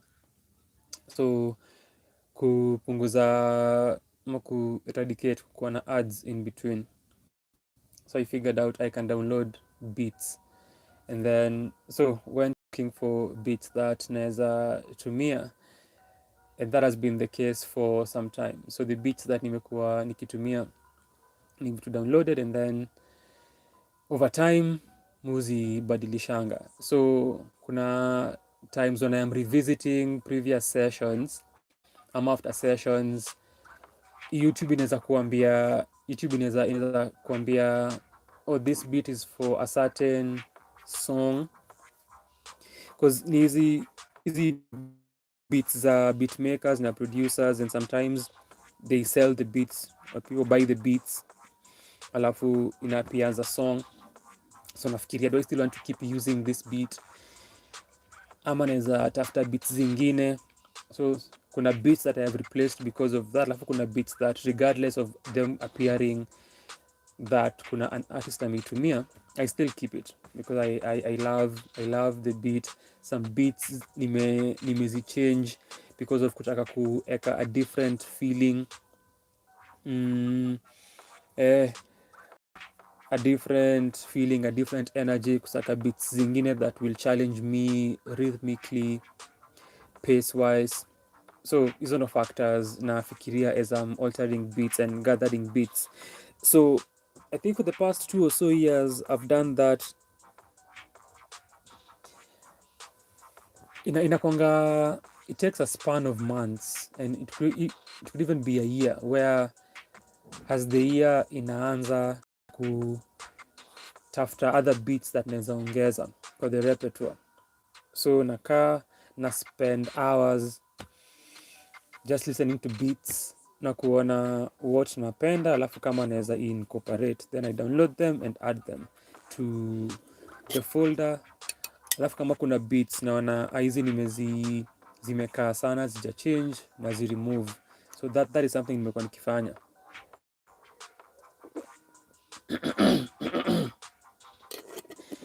So the current folder that I have has 97 beats. 97 beats. This is one of them that nimekana for quite some time. This trap beat nimekana for quite some time, but iko na 97 beats. Kuna beats that mwanzo wa mwaka kama towards the end of last year niliongeza, then pia a few months in, as I'm listening to beats and nisikie beats napenda, naiweka na download naiongeza kwa the folder. I have 4 more that I downloaded. I am yet to add them here, and then those become the beats for that year that I am using.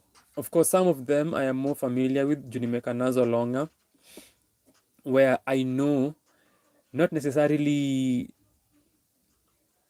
every point of the beat, but najua length ya beat. So for this session, when kuna a prompt na it's a concept I need to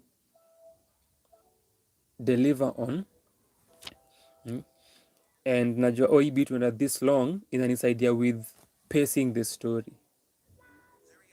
It helps with pacing the story, kujua uko na some time ya kubuild, ama kama beat ni kitu 2.5 minutes, unajua pia how you're supposed to pace that. So that's even another challenge that atusija share before ma tujakaa tuka discuss, but that's another layer to it with the storytelling and the prompts.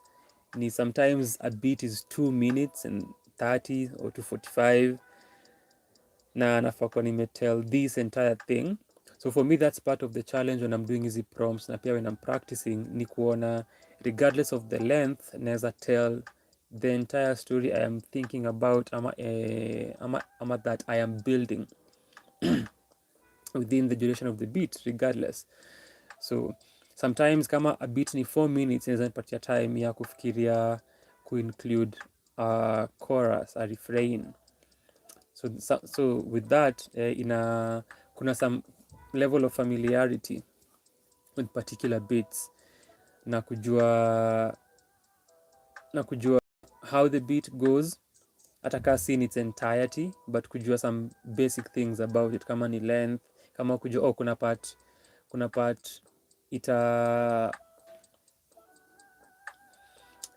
some instrumentation will be withdrawn, itakuwa quieter than some parts, and then most of the time when kumekuwa na moments where nimeland na a drop most if not all the time inakuanga in the moment, haikuangi something that najua this is what happens here, so I need to, because the moment I do that nita fail, because I'll be thinking about the beat instead of just kufikiria kule rhyme inafaa kuenda. So I just flow with the beat, and so the advantage is if niko kwa a certain pocket, maintain the rhythm going, and iko na a regular rhythm to it, a tempo, a pace that na sustain for some time. Those moments happen easily, so because I am hitting the same pattern over and over and over and over, so it's so easy for me kuwa na hizo moments whenever that happens. So siezi kaa nikifikiria I need to set this up for that drop that's coming, juu nitakuwa nafikiria about the drop instead of kuona tu na kule inaenda. So but kuna hizo moments za familiarity being helpful, kujua some fundamental parts of the instrumentation of particular instrumentals, na kujua how to take advantage of that. I think hii kuna part where the snares who let's see, kuna a roll hapo kuna that pause and the scratch. Kuna those moments where I can use to my advantage to accentuate something. Could be a pattern, could be a rhyme, it could be going with the story that I'm telling, where as I deliver quieter in my delivery and using the beat to my advantage. But to that iko top of mind as I'm doing it, ama that's a focal point.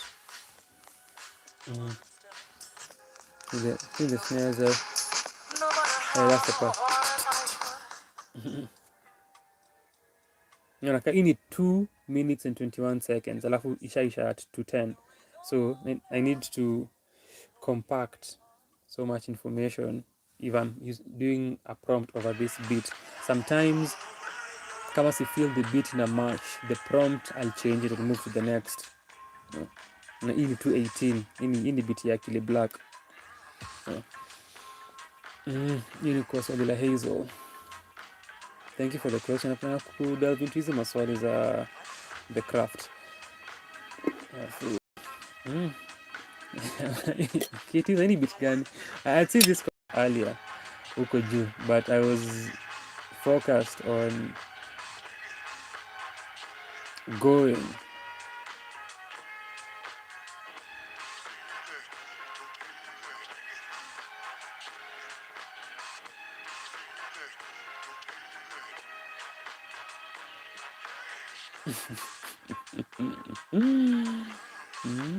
Ilikuwa ofisi za Zuku.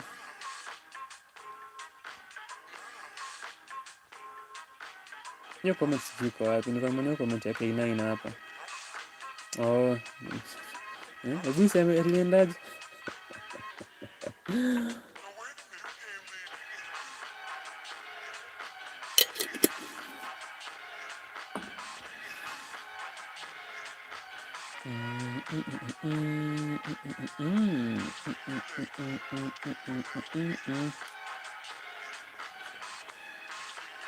Kwa mara nyingine, shukran sana to Hazel, to K9, to Rita, Raymond, to Hypothetical. Nashukuru sana watu kwenye familia. Hazel, natumai that answers thy question. I guess that completes for doing the 5-year of Freestyle Friday session, which damn.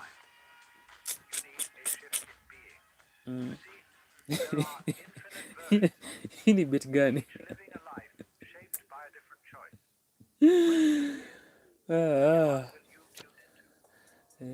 It's a, najua it's a trap beat. Ni beat ya, it's a jid type beat. Najua ni hiyo unasema. Najua ni hiyo unasema.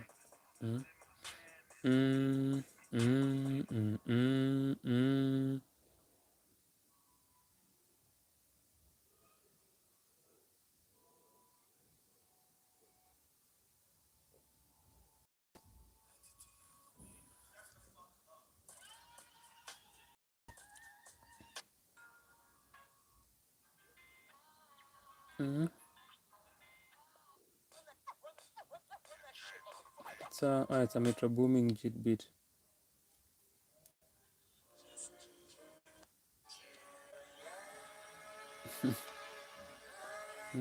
Kaina ini.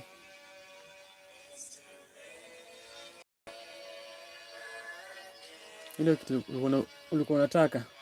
Sasa ni end the Q&A.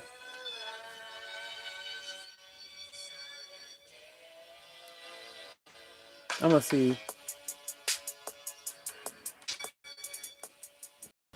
It's a metro booming jid. Ilikuwa nikwambie tuma voice notes. Ndio YouTube inaweza allow the creator tume voice note kwa comment section. But haiwezi kuallow utume unfortunately. Sijui kama ni ama ni another one.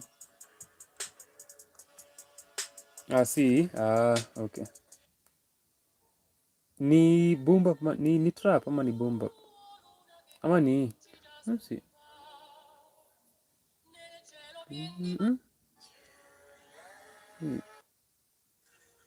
Ni beats.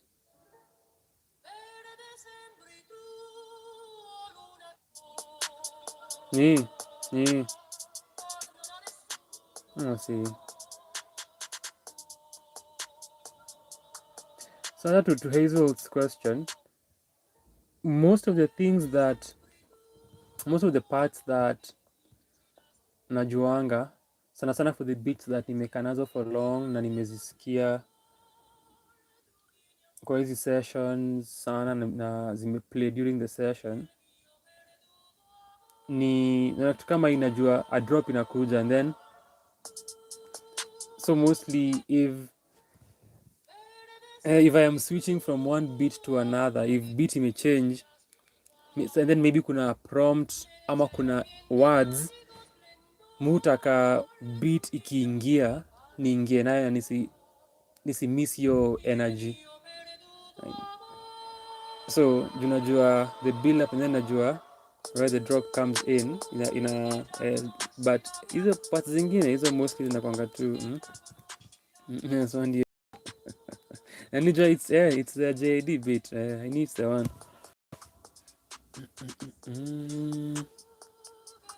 Kai najua kuna part ina slowing it down and then tunasikia the sample ama the vocal.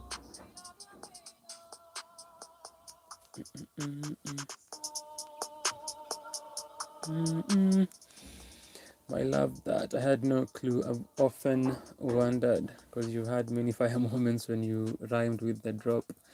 To know that it's not planned makes it all the more fire. Shukran sana Hazel. Shukran to K9.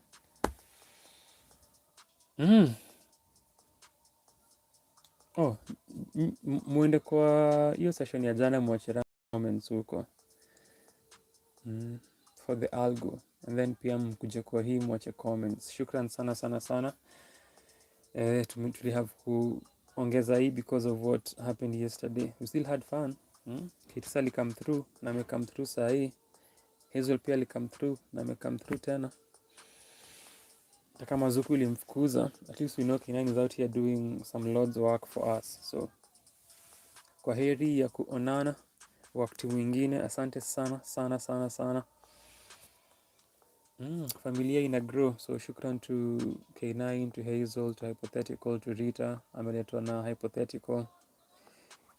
Injili inatembea.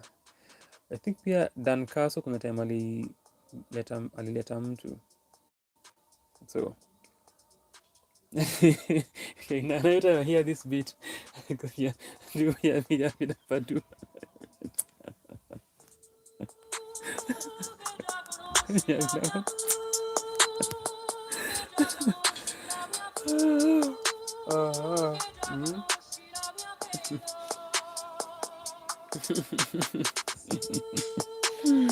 tumefanya way wild yeah bidabadu wild to K9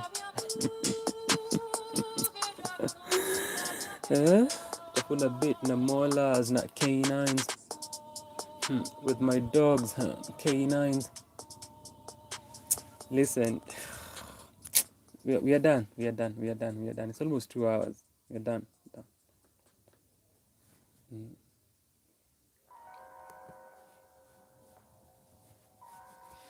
Shukran. Oh, nilisema. Kama ulikuwa na kusihi uende urewatch, but sana sana kama hukuiona, na pia wachia comment kwa hiyo video. Episode edition 1 edition gani? Edition 141. Ni 141? Yes, ni 141. Yes, ni 141. Freestyle Friday 141. Hiyo nilifanya Hazel ache a post kwa the community tab. Go leave a comment kwa hiyo video na pia uirewatch. Yo, I understood why Hazel uli comment kwa the community tab. I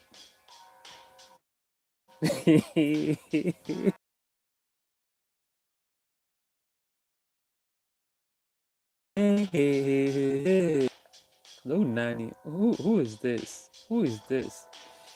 And the elements that nimekuwa nikifocus on in my practice sessions live and privately. Nisema nini kuhusu? I said something earlier, privately ki academy. Man, listen. But those aspects that nimekuwa nikiwakia zinajimanifest kwa hizi sessions. From wordplay, kwanza wordplay na punchlines. Even K9 jana alisema wordplay na punchlines. Kani authors banking on this, standing orders. It's a multisyllabic rhyme, but it's also a punchline. Bank and standing orders and private academy, Samia Suluhu, Tower, Eiffel, Burj Khalifa. It's just naongeza things, but because of hizo practices and the many failures. But Freestyle Friday 141.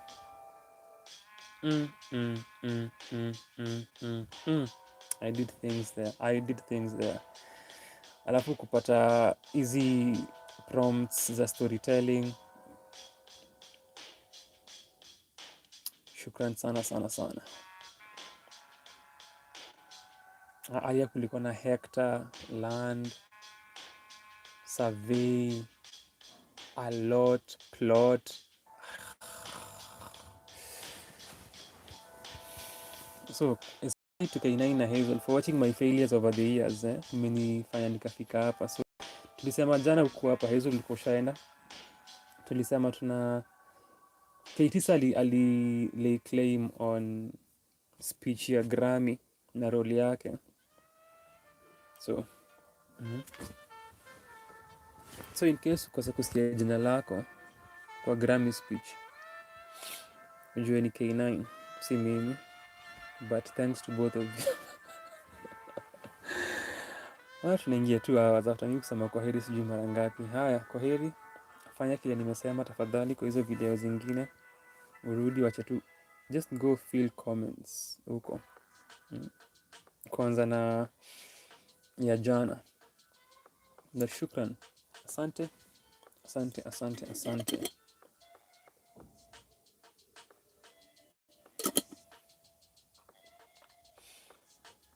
Tuonane kesho. Sana kwa sana, because it is 5 years since Sunday sessions zianze. So kesho sana kwa sana.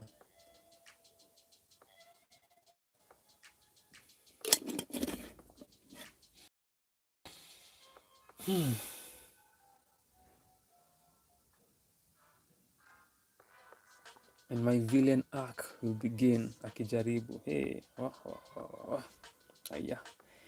Acha kabla vita ianze hapa kwenye comment section, nimalize live. Unaweza tupigane kwa comments baadaye.